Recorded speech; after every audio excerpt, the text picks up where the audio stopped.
Za sanacijo po poplavah je do leta 2027 zagotovljenih 2,3 milijarde evrov, od tega samo na vodotokih 1,3 milijarde. V skladu s sanacijskim programom morajo biti vse rešitve trajne in odporne proti podnebnim spremembam. Lani je bilo na vodotokih realiziranih za 240 milijonov evrov del, letos pa je predvidena realizacija v višini 332 milijonov. Do zdaj je bilo končanih več kot 430 delovišč na vodotokih, sanacijska dela pa aktivno potekajo še na več kot 300 lokacijah. Koliko od končanih del je bilo sonaravnih rešitev, sem prejšnji petek na novinarski konferenci vprašal ministra za naravne vire in prostor Jožeta Novaka. Ena izmed glavnih težav, ki smo jih imeli, je seveda doktrina samega urejanja vodotokov, ki je bila že v letu 90 prvič postavljena. Takrat se je reklo, nehajmo betonirati, pejmo v sonaravnost, ki imamo pa različne stroke, ima različno pogledane.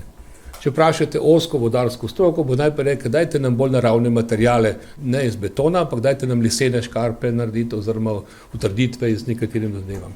Zdaj, sonaravnost je dosti širša. Sonaravnost je tudi taka, da imamo na koncu tudi obvodni prostor, da imamo zasajenost v redu in da imamo pretočnost na eni strani urejeno. Tako da to, kar smo postavili zdaj pogoj je in direkcija znotraj se postopoma odmika od prejšnje doktrine betoniranja. Zakaj se rekel postopno? Zato, ker seveda v hitrih posegih ni bilo povsod možno. To mi je razumljivo, da ni povsod. In tudi marsikateri projekt se malo vrne nazaj, popravite ga in dopolnite. Istočasno morate pa vedeti, da včasih se tudi zgleda, kot da so samo kako že betonenske ali kaj druge zadeve, pa še niso urejene z ureditve za zunaj. Tako da bo marsikateri izgled čez leto ali dve bistveno boljši. Mislim pa, da imamo na tem področju kar še dosti za delati. Tako da kot ministrstvo kar postavljamo pogoje, da gremo še korak naprej. Kadar se bo to z državnim prostorskim načrtom urejalo in kadar zagotavljamo, in to je moj pogoj, interdisciplinarno ekipo hidrologov in vsi tisti, ki izhodišča delajo, potem sami vodarskih gradbenikov, da rečemo krajinskih arhitektov in drugih udeležencev, potem se vračamo nazaj. Imamo pa tudi dobre primere, recimo na Muri, ko pa že naši kolegi iz Direktorata za naravo in zavoda na eni strani pa vodarji pripravljajo live projekte, kjer bodo poskušali in poskušajo narediti skupni projekti drugačno, vizijo. Drugače zadovoljen sem začetkom tega dela, nikakor pa še ne z samim delom in tle mislim, da nas bo čakalo še veliko dela in bom vztrajal na tem, da se ti projekti, nadaljujejo. Tam, kjer je pa seveda zaradi moči vode ali kaj drugega treba operativno in malo možnosti kot druga kot rezervirati, pa seveda so bolj primeri, pa kupene bojo redki, ki bojo pa tudi taki, kot ste rekli. Tako minister Jože Novak. Doktorica Urša Kocej iz Društva za opazovanje in preučevanje ptic Slovenije, ki sodeluje pri vzpostavljanju na naravi temelječih rešitev v porečju Pšate, kjer je pilotno območje, na katerem bi radi prikazali drugačen način upravljanja, pa opozarja na neuresničene napovedi. V času, ko so izvajala intervencijska dela, je bil sam minister tudi nekoliko kritičen do teh ukrepov. Omenjal je, da so ponekod bili nekoliko pregrobi, pa morda nepremišljeni in je tudi napovedal, da bo potem faza sanacije, ki se zdaj tudi odvija, potekala bolj usklajeno z naravo. Večkrat je omenil tudi na naravi temelječe rešitve. Vendar pa zdaj v tem času, ko se v bistvu ta faza sanacije oziroma obnove po poplavah počasi izteka, na terenu opažamo, da se te napovedi po večini niso uresničile. Morda del težave vidimo tudi v napačnem razumevanju koncepta na naravi temelječih rešitev, namreč v vodarski stroki so predvsem razumljene kot zamenjava umetnih materialov z naravnimi materiali, kot so les in kamen, kar je še vedno v bistvu koncept regulacij. Medtem ko na naravi temelječe rešitve v resnici razumemo kot omogočanje ali pa ponovno omogočanje naravnih procesov v rekah, ki tudi vzpostavljajo neko dinamično ravnovesje. In prav to dinamično ravnovesje je tisto, ki blaži te učinke vremenskih ujm, tudi v smislu zmanjševanja poplavne ogroženosti. Torej, dosedanji projekti mi menimo, da pač ne potekajo skladno s temi koncepti. Na naravi temelječih rešitev ali pa ekosistemskim pristopom in zato v bistvu še naprej slabijo odpornost naših rečnih ekosistemov in tudi ne omogočajo resnici dolgoročnega prilagajanja na podnebne spremembe in velikokrat ukrepi, ki pomenijo ponavljanje nekdanjih napak iz preteklosti. V prejšnji oddaji smo slišali, kako se na naravi temelječih rešitev lotevajo na jugovzhodu Francije.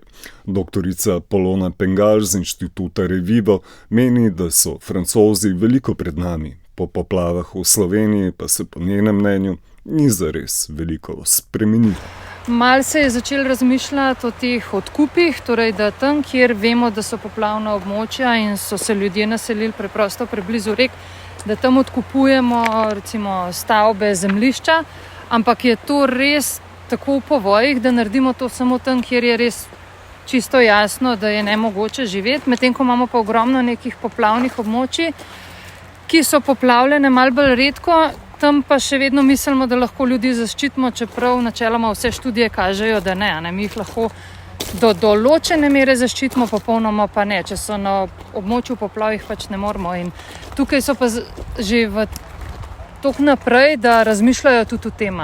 Če vemo, da bojo neki ljudje poplavljeni, te ljudje ne morejo dobiti kompenzacije ali pa morajo si sami zagotoviti zaščito. Ni država več odgovorna, da bi jih zaščitila, zaradi tega, ker se ve, država je povedala, tam vas ne moramo zaščititi, lahko naredimo renaturacijo, s čimer bi vam deloma lahko zaščitili, ne moramo vas pa popolnoma. In potem imajo ljudje veliko večjo iniciativo ali pa motivacijo, da začnejo razmišljati o tem, da mogoče bi se pa res mogli odseliti. In oni gledajo zelo dolgoročno. Sej ne govorimo o tem, da bi mogli zdaj tako vse preseliti, ampak če ljudem pokažeš, da dolgoročno jih ne moreš zaščititi, potem oni tudi dolgoročno verjetno ne bojo tam ostali. In pri njih potem na določenih območjih, sploh po kakšnih poplavah ali pa katastrofah, tudi po 300 hiš naenkrat odstranijo. Seveda ne pa na vseh, vedno je nek ta odpor, ampak na veliko primerih se pa to že začenja. Pri nas je to res zelo še v povojih in tudi te predkupne pravice nekako ne uveljavljamo strateško, da bi dejansko začeli s temi odkupi, ampak samo takrat, ker je nujno potrebno, pa še to deloma s figo v žepu, ker te odkupne vrednosti niso po tržnih vrednostih, ampak nekih zelo znižanih, s čemer potem seveda ljudje ne morejo biti zadovoljni, ker si za ta denar ne morejo enakovredne stvari nekje drugje zagotoviti. V Franciji imajo tudi prakso, da oni zagotovijo, recimo, odkupijo neko območje, ki je v privatni lasti in v bistvu ne gre čisto za odkup, ampak gre za alternativni prostor. Najdejo jim nekje drugje neko drugo parcelo in potem se oni lahko preselijo na tisto in tam delajo. Ampak dajo jim veliko več teh iniciativ pa motivacije, da bi to lahko naredili. Hkrati pa pri nas še ni v uporabi ta obnova rek v smislu, da se obnavlja naravne procese, da se daje rekam prostor, ampak še vedno uveljavljamo neke tradicionalne inženirske pristope, kjer gradimo bankine, obrežna zavarovanja, nasipe in tako naprej. Čisto inženirsko, biološko poznamo pristope, to ne bi bil problem, ampak trenutno je še v glavah največ teh ovir, zakaj tega ne bi mogli narediti. Nekaj je delati z betonom, nekaj je pa delati z naravo. Biologi ogromen teh praks že poznamo, smo pripravljeni sodelovati, pa se mi zdi trenutno nas niti ne želijo imeti zraven, ker imamo take za njih čudne, pa čisto izven okvirjev ideje. Predsednik Društva vodarjev Slovenije Gašper Zupančič, po izobrazbi gradbeni inženir, ki dela kot projektant vodogradbenih ureditev, pravi, da se po poplavah izvajajo predvsem nujna sanacijska in interventna dela.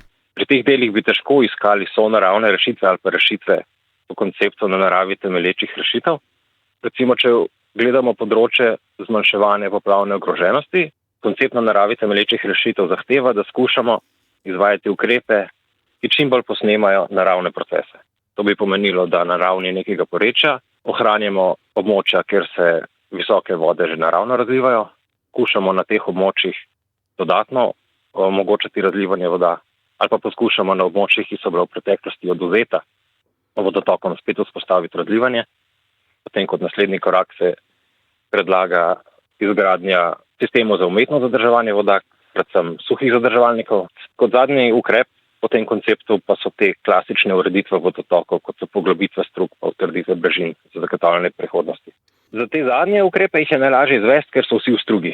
Ukrepe, ki se izvajajo izven struge, zahtevajo prostorsko načrtovanje in prostorskega načrtovanja, to so zahtevni postopki, ki vključujejo vse deležnike, se pravi ta prostor, na katerem se bo zgradil suhi zadrževalnik ali pa območje, na katerem se bo ponovno omogočilo razlivanje voda, ta prostor nekdo uporablja in v sodelovanju samo s temi deležniki je mogoče te ukrepe izvesti. Pa se vam zdi to realno do leta 2027, v tem 5-letnem obdobju, ko naj bi potekala sanacija?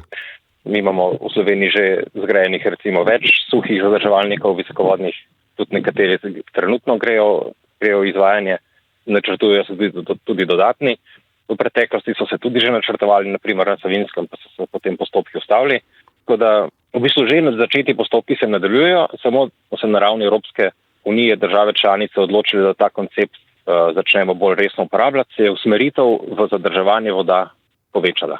Ampak, če gledamo celotno sanacijo, več kot milijarda evrov porabljena in tako naprej, bodo to pretežno vse naravne rešitve ali tista stara doktrina?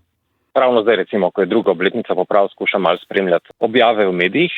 Nekatere civilne iniciative nasprotujejo gradnji suhih zadrževalnikov, nekatere druge zahtevajo, da temu pravijo čiščenje vodotokov.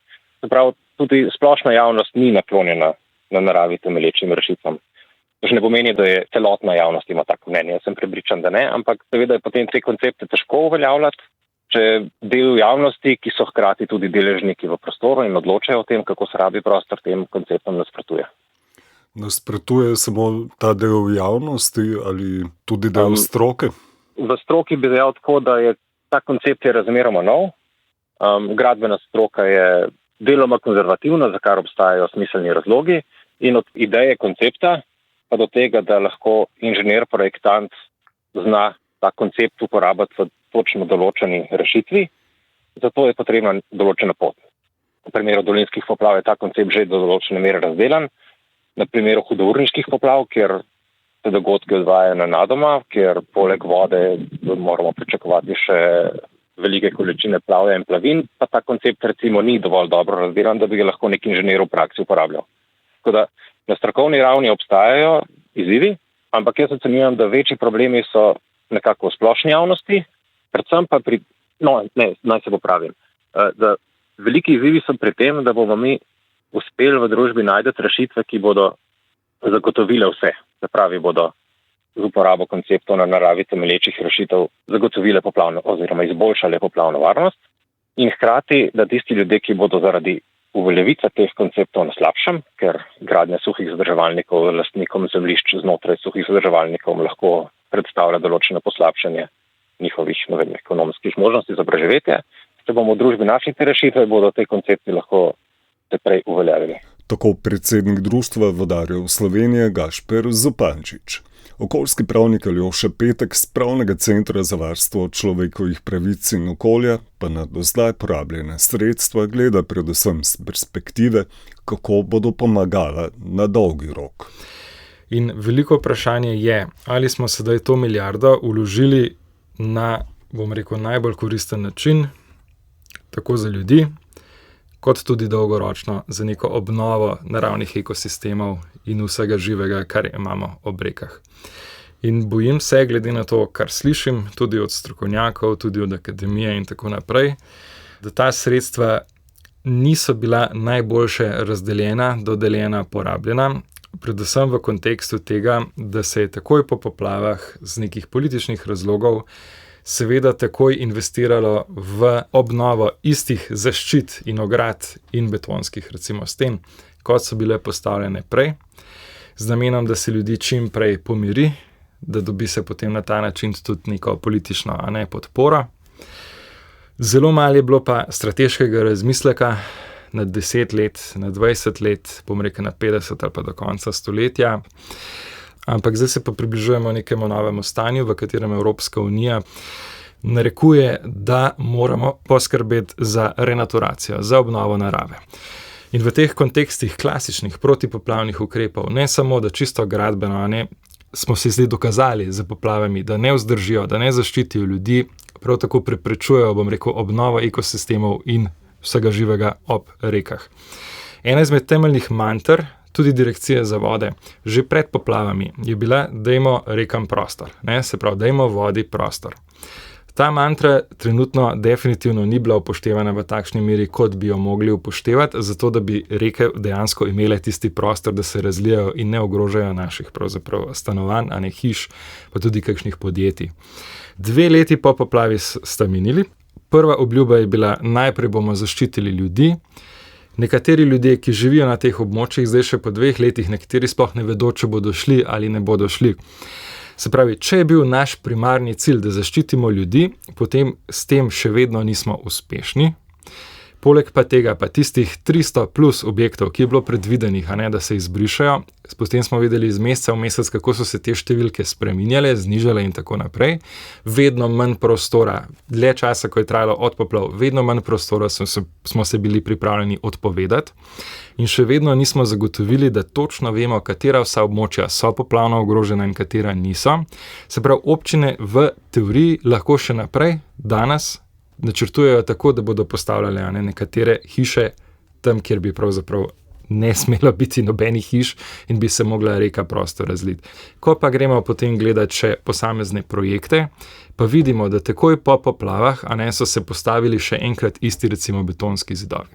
To se je recimo zgodilo tudi v Škofji Loki na zelo, zelo podoben način, kot je bilo pred poplavami. Trenutno spet razmišljamo, tudi s temi izjavami v milijardi plus porabljenih sredstev, brez obrazložitve pravzaprav podrobne, zakaj vse je bilo to porabljeno. Smo mi pripravljeni to milijardo plus potrošiti, nismo pa povedali, zakaj smo jo potrošili, kako smo jo potrošili in tudi iz prakse prihajajo zgodbe, kjer se je ugotovilo, da je bilo tega denarja kar naenkrat preveč, da nismo niti vedeli, kaj bi z njim pravzaprav počeli. In se je začel pavšalno razdeljevati. In na tak način država ne bi smela funkcionirati. Mislim, da tukaj, ko govorimo o neki učinkoviti porabi državnih sredstev, moramo razmišljati dolgoročno in v dobro vseh ljudi. Obljubljen je bil dolgoročen strateški razmislek, hkrati smo pa potem to milijardo in ne vem koliko še več, vrgli na hitro v iste ukrepe, kot so bili pravzaprav pred poplavami z nekimi minimalnimi spremembami. In tukaj je ta največji hakelj dolgoročnega načrtovanja. Tako okoljski pravnik Aljoša Petek. Zdaj pa bomo slišali direktorico Direktorata za vode na Ministrstvu za naravne vire in prostor, doktorico Lidijo Globevnik. Ja, želimo si renaturacije pravzaprav vseh vodotokov, ker je naraven vodotok veliko bolj odporen in biotsko pomemben in tudi seveda zagotavlja stalnost vodnih količin v tleh, v rekah in v vodonosnikih. Vendar smo omejeni z poselitvami, z cestami, z energetskimi objekti in nam se obnove v sonaravno ali naravno stanje lahko dogajajo tam, kjer je na razpolago dovolj širok pas za rečni prostor, se pravi zemljišča, lastništvo zemljišče pomembno in te odnose, upravljalske odnose, ki so kompatibilni med seboj, kmetijska politika, gozdna politika, prometna politika, vse to je treba usklajevati. Tako da zares obnove, ki si jih mi želimo, so možne v območjih zavarovane narave, ali pa tam, kjer ni poselitev, pa je primerno razumevanje glede kmetijske prakse in tudi uporabe zaščitnih sredstev v kmetijstvu, gnojenja, kako pravzaprav je sam prostor v uporabi. Tam pa vedno smo skupaj z lastniki, ki seveda imajo tudi svoje cilje. Tako da lahko tudi tam je možno. Do zdaj poplavna sanacija na vodotokih je šla v drugo smer, predvsem utrjevanje brežin, betoniranje. Pravzaprav ne, tako nasplošno se zdi, ampak reke v ozkih dolinah, tam ni kaj dosti za izbirati, če imamo naselja pa ceste, ni prostora za take obnove in mi zasledujemo oba cilja in včasih je poplavna ogroženost objektov in ljudi, ki tam živijo, prioriteta.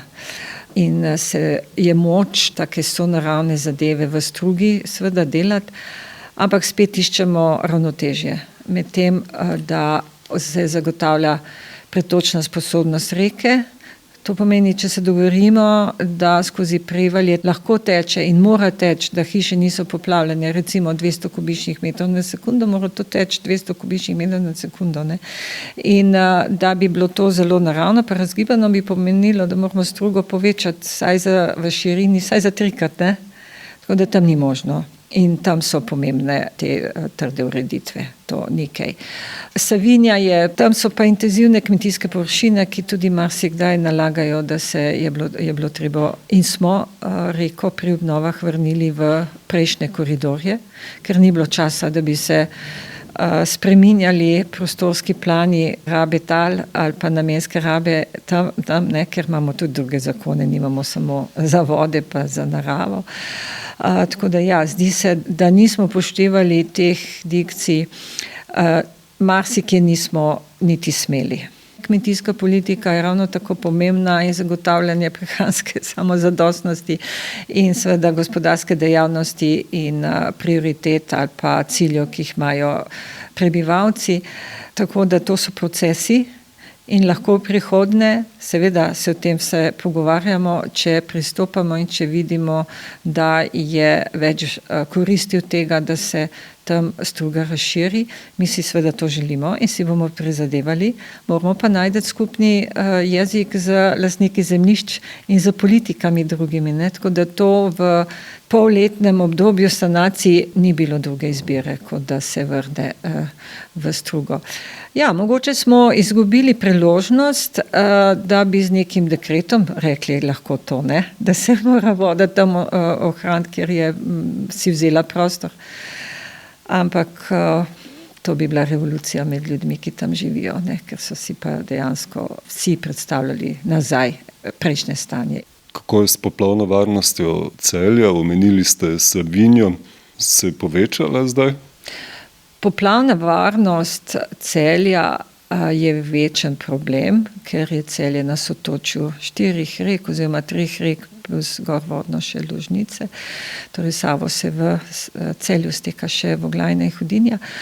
Ima problem seveda, ker je sedanja pretočna sposobnost Savinje skozi Celje premajhna, in zato so te poplavne površine, ki jih poskušamo in ki jih bomo aktivirali dodatno in z suhimi zadrževalniki, se pravi z kontroliranim zadrževanjem voda na določenih območjih, obvladujemo sedanjo stoletno varnost oziroma ogroženost mesta Celje. Če bi se zdaj zgodila še enkrat ta situacija, bi seveda bila velika možnost, da bi tudi Celje bilo poplavljeno. Če bi v primeru obstoječih poplavnih površin kakšne ne delovale, ne, ki pa so leta 23, se pravi Celje ni bilo poplavljeno, ker so se vode razlile gorvodno. In to je bil dokaz, da je res treba vodo razlivati.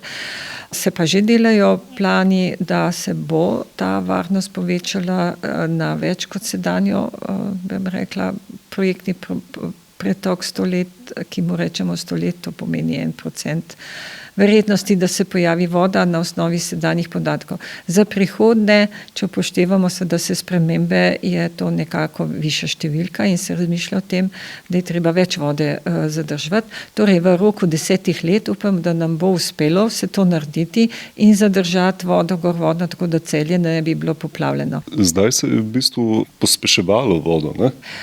Pospeševanje, seveda, vedno se zgodi pospeševanje, če se strugo regulira, ne? Zato je treba kompenzirati na odsekih, kjer se tokovi pospešijo, kot je skozi naselja, taka je tudi Ljubljanica, taka je Drava v Mariboru, posod, kjer imamo mesta, je to fenomen in brez tega ne moremo. Moramo seveda poiskati pa zato površine, kjer ta voda lahko ostane, se zadrži. In to so kompenzacijski ukrepi, ki pa morajo biti modro izbrani, vodeni in skonzultirani in skomunicirani tudi za lastniki zemljišč, za lokalno skupnostjo, da razumejo. Ne. Tukaj pa imamo težave, seveda, imamo težave, ne, ker je navada ta, da ena skupnost lokalna tukaj ne bo kaj dosti razmišljala o sosednji. Ne. Zdaj za Celje je pa tako, da je tole regijsko središče, ne, in upamo, da bodo razumno prebivalci gorvodnih občin razumeli, da oni ravno tako so odvisni od dejavnosti in dogajanja v mestu Celje, ne, da bodo pristali na to, da voda ostaja v njihovih občinah. Seveda, z tem, da se pošteno koristi in manj koristi, ki s tem nastajajo sedanjim, da se kompenzirajo, da se dogovorimo in da so zadovoljni. Ne. Izzivov je torej veliko in kot je dejal francoski strokovnjak za vode v prejšnji oddaji, sprememba mišljenja, torej da se deležniki začnejo zavedati prednosti na naravi temelječih rešitev, po njihovih izkušnjah zahteva od 10 do 15 let. Sanacija v Sloveniji naj bi bila končana leta 2027.